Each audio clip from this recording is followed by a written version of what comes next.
Ribuan jemaah Jaringan Santri Indonesia JSI Provinsi Sumsel hadir dalam kegiatan doa syukur dan juga zikir akhir tahun 2023. Ketua Umum JSI Syafwatilah mengatakan kegiatan doa syukur itu merupakan bagian dari hikmat JSI dalam rangka menjaga silaturahmi antara santri, ulama, dan juga masyarakat agar ke depan Indonesia tetap utuh di tahun politik yang penuh dengan tantangan. Kepada masyarakat, jika menemukan hal-hal negatif dalam beberapa bulan ke depan, sebaiknya dibiarkan saja dan tidak perlu disabarkan ulang karena kita bersaudara. Kontestasi ini bagian daripada kesepakatan untuk menjadi negara demokrasi.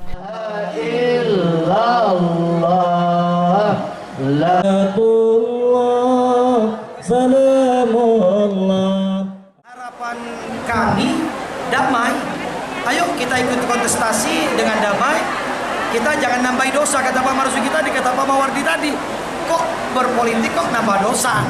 Kok pilpres nambah dosa? Jangan. Aji Delia, PAL TV.